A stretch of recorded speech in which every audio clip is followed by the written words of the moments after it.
Привет, друзья, с вами я, Михаил Сергеев. Сегодня поговорим о том, стала ли Гагаузия свободной после приговора Гуцул. Как вы уже знаете, Гуцул приговорили к 7 годам лишения свободы, выплате ущерба в размере 40 миллионов леев и запрету занимать определенные должности сроком до 5 лет. О том, что означает приговор, вынесенный Евгении Гуцул и за что она получила 7 лет лишения свободы, мы говорили в прошлом выпуске Нокталайв. В этом выпуске я прокомментирую реакцию на этот приговор в Гагаузии и поведение гагаузских политических элит, если их можно назвать таковыми. Давайте для начала поговорим о реакции в Гагаузии на приговор Гуцул. Помимо тех проплаченных протестов, которые мы наблюдали в Кишиневе перед зданием суда каждый раз, когда проходило заседание по делу Гуцул, где участвовали в том числе и жители из Гагаузии, группировка Шора также пыталась организовать протесты в самой Гагаузии, причем не только в Камрате, но и в других городах автономии. Особенно группировка Шора активизировалась в этом плане ближе к вынесению приговора. Последний митинг, который Шор проплатил в Камрате до вынесения приговора, был организован в воскресенье 3 августа. Все эти так называемые митинги, организованные до вынесения приговора, имели цель оказать давление на суд и создать видимость народной поддержки Евгении Гуцул. ОПГ Шора всячески старалась, чтобы эта поддержка выглядела массовой, но изобразить массовость не получалось. Все ожидали, что после вынесения приговора в Камрате может начаться многочисленные акции протеста. Ну как все, многие. Однако то, что после приговора мы увидели, можно назвать ничем иным, как жалким зрелищем. 6 августа, в день оглашения приговора, Президиум Народного собрания созвал внеочередное заседание для того, чтобы, как было заявлено, обсудить общественную ситуацию в Гагаузии в связи с незаконным осуждением главы Гагаузии Гагаузири. Конец цитаты. Заседание изначально собирались проводить в большом зале заседаний Народного собрания. Потом появилось сообщение, что это внеочередное заседание пройдет в Доме культуры Камрата. Судя по всему, таким образом Президиум Народного собрания решил показать серьезность своих намерений и провести это заседание в присутствии массовки. Поскольку собирались проводить заседание в ДК, судя по всему, намеревались привести внушительную массовку. Ну, как минимум человек 500. Столько вмещает зал в ДК. Параллельно Михаил Влах, который каждый раз предстает в разные ипостаси, то советника Башкана, то журналиста, то активиста, то патриота, то еще какое-то звание ему придумают. А по сути он просто шестерка Шора, который умеет громко орать в мегафон. Так вот, этот самый Михаил Влах на 6 августа пригласил, как он выразился, патриотов Гагаузии выйти на митинг и поддержать Народное собрание. На следующий день мы узнали, что заседание Народного собрания уже не будет проходить в Доме культуры, а там же, где обычно проходят все заседания Народного собрания, в большом зале заседаний НСГ и исполкома Гагаузии. Что касается митинга, то массового митинга не получилось. Перед зданием исполкома и Народного собрания собралось около 15 человек, которые перед камерами друг другу объясняли, какое несправедливое с их точки зрения решение вынесли Евгений Гуцул. И Иван Стамов, в прошлом Тамада, а ныне конферансье всех проплаченных митингов Шора и, судя по всему, ответственный за продвижение языка ненависти на этих митингах, с пеной у рта доказывал всем 15 собравшимся на этом недомитинге бабушкам и дедушкам, что сегодня осудили Гуцул, а завтра осудят всех нас. Поэтому мы все как один должны встать на защиту Гуцул. На этом заседании депутаты голосовали за резолюцию. По сути, ради этого они и собрались на этом заседании. И тут я должен попросить прощения у зрителей нашего канала, поскольку в эфире подкаста «Это вам не мешки таскать» я заявил, что резолюция не была принята. И тут, что называется, я прав и не прав одновременно. Да, на заседании Народного собрания от 6 августа депутаты проголосовали за резолюцию в поддержку Гуцул. Но документ, за который голосовали депутаты, называется «Совместная резолюция Народного собрания и исполкома Гагаузии об обсуждении неправосудного приговора суда Кишинева в отношении главы Гагаузии Евгении Гуцул и защите особого правового статуса Гагаузии». Такое длинное и завитиеватое название. Поскольку этот документ они назвали совместной резолюцией, то по логике вещей он может считаться принятым, если за него проголосовали оба органа, и исполком, и Народное собрание. Пока за него проголосовало только Народное собрание и не проголосовал исполком. Поэтому, с моей точки зрения, эту резолюцию нельзя считать принятой. На сайте исполкома и Народного собрания этот документ висит как резолюция, принятая только Народным собранием. И на нем указан номер постановления, которым Народное собрание его утвердило. Однако там не указано, каким постановлением его утвердил исполком Гагаузии. И я сомневаюсь, что исполнительный комитет вообще рассматривал эту резолюцию.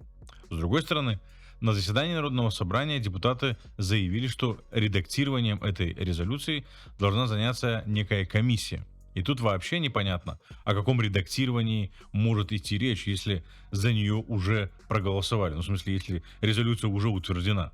Редактирование документа происходит до голосования, до утверждения, а не после. Более того, в конце заседания один из депутатов вообще сказал: мы не можем за такое голосовать, потому что у Народного собрания нет полномочий не признавать решений суда. На что Константинов ответил: поздно проснулись, за резолюцию уже проголосовали. Следующий вопрос, который возникает в контексте этого внеочередного заседания и принятия этой самой резолюции: насколько вообще легально было это само заседание. За день до этого, как мы уже говорили, было объявлено о созыве внеочередного заседания Народного собрания Гагаузии. И только Народного собрания. На самом заседании вдруг Константинов объявляет, что это, оказывается, совместное заседание Народного собрания и исполкома. Такой формы заседания вообще не существует в природе. Это две разные ветви власти, и в Республике Молдова действует принцип разделения властей. Исполком — это исполнительная ветвь власти, а Народное собрание — это законодательная ветвь власти. У них не может быть совместных заседаний. Исходя из этого, само заседание было незаконным. Таким образом, и резолюция, принятая на этом заседании, тоже незаконна. Иными словами, все, что мы наблюдали 6 числа, является самым что ни на есть на... Мы ранее отмечали, что на этом заседании обсуждалось создание комиссии, которая должна редактировать эту резолюцию. Однако предложение Константинова выдвинуть людей в эту комиссию не нашло отклика у депутатов Народного собрания. В один момент один из депутатов сказал: давайте пусть президиум редактирует текст. На что Константинов ответил: ну, раз нет предложений в комиссию, то голосуем за резолюцию целиком, но с будущими дополнениями. Что это, если не балаган? В целом, было понятно и видно, что никто не хочет брать на себя никакой персональной ответственности за эту резолюцию. Поэтому и делалось все, чтобы эта ответственность была коллективной, размытой. Для этого туда пригласили не только депутатов и членов исполкома, но и примаров. Оно и понятно, почему никто из них не хотел нести персональной ответственности за принятие этого документа, поскольку сам этот документ противоречит не только здравому смыслу, но и Конституции. Как сказал один из депутатов, Народное собрание не может признавать незаконными решения судебных инстанций. Ну и самая главная причина, почему они протащили эту резолюцию, несмотря на то, что она противоречит закону. Это потому, что они должны были показать что-то своим спонсорам из Москвы, что они стараются и изо всех сил сопротивляются Кишиневу, хотя все их старания выглядят как напускание газов. Если говорить о том, что должно было на самом деле с точки зрения закона делать Народное собрание, так это признать факт того, что Евгения Гуцул уже более 60 дней не в состоянии исполнять своих обязанностей как башкан. Она с марта месяца под домашним арестом. С начала августа приговорена к заключению. На этом основании Народное собрание должно было объявить должность башкана вакантной и созвать внеочередные выборы башкана Гагаузии. Этого требует уложение Гагаузии, и депутаты Народного собрания и Народное собрание как орган в целом должны следовать тому, что написано в уложении. Однако в документе, который выдают за резолюцию, написано, что они не будут проводить выборы, так как считают, что Евгения Гуцул как башкан сохраняет свою легитимность, и они не признают решения судебной инстанции. Как будто кто-то спрашивает их мнение. В Гагаузии, очевидно, не хотят досрочных выборов башкана. И я говорю не о всех жителях Гагаузии, а о тех людях, которые в интересах Шора захватили власть в Гагаузии. Прежде всего Илье Узуне и Дмитрия Константинове. Илья Узун с нулевой политической поддержкой в Гагаузии, за которого голосовало, дай бог, 150 человек. И те то ли из русской, то ли из молдавской киселей. Без Шора никогда он не смог бы занять кресло Башкана, хотя явно мечтал туда попасть. И тут ему э, подвернулась удача, подфартило, что называется. Евгения Гуцул получила приговор, сидит в тюрьме. Мечта Ильи Узуна сбылась, он фактически башкан. Он явно не заинтересован в том, чтобы проводить досрочные башканские выборы. Равно как и Дмитрий Константинов, которого эта ситуация тоже устраивает. Эти люди получили всю полноту власти в Гагаузии, причем оба обладают нулевой политической поддержкой в регионе. Но благодаря ухищрениям, предательству, коррупции и прислуживанию Шору получили ту власть, которую они имеют сейчас. И они, можно сказать, главные бенефициары приговора в отношении Евгении Гуцул. С другой стороны, если говорить о Шоре, который работает на Кремль, ему тоже эти выборы особо не нужны. Он и без Гуцул сохраняет контроль над Гагаузией, благодаря тому, что контролирует и Константинова, и Узуна, которые зависят от Шора и в плане денег, и в плане политической поддержки. Ну и кроме этого, Шор контролирует большинство в Народном собрании. С этой точки зрения, для них внеочередные выборы – это лишние хлопоты. Один из вопросов, который возникает в контексте реакции Гагаузии на приговор в отношении Гуцул и отсутствия массовых протестов, которых многие наверняка ожидали, звучит следующим образом. Почему шоровцы не смогли организовать эти протесты? Тут причин может быть несколько. Одна из причин может быть связана с тем, что зажали денег. Другая причина может быть связана с тем, что даже с деньгами не смогли мобилизовать людей, потому что люди стали осторожнее. Власть показала серьезность своих намерений, и я имею в виду полицию, которая активно работает и выписывает протоколы за электоральную коррупцию. Я имею в виду и суд, который довел уголовное дело Гуцул до конца и вынес приговор. И люди понимают, что отвертеться не получится в случае, если им придется иметь дело с полицией за выход на эти проплаченные митинги. И люди это понимают, несмотря на то, что шоровцы их убеждают в том, что все будет нормально, им ничего не угрожает, и протокола, которые выписывает полиция, незаконны. Практика показывает обратное. Все законно и все работает. Все то время, что мы наблюдали проплаченные протесты в Гагаузии, мы также наблюдали кампанию, запущенную шоровцами, цель которой отождествить Гуцул с Гагаузией, придать ей образ лидера гагаузского народа. Все это, конечно же, выглядело очень убого и неубедительно. Какая из Гуцул лидер гагаузского народа? Эту женщину в прямом смысле слова отдали на съедение. Своим поведением она только подтвердила разговоры о том, что она имеет ограниченные интеллектуальные способности. Она даже не поняла, куда ее толкают и что ей за это грозит.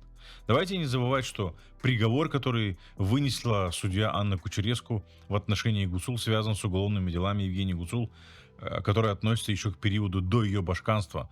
Это не примерно, а 2021-2022 год. Евгению Гуцул потом сделали башканом. Она, имея этот шлейф преступлений за собой, кинулась совершать новые преступления. Например, на выборах Башкана Гагаузии. Речь идет о нелегальном финансировании ее избирательной кампании.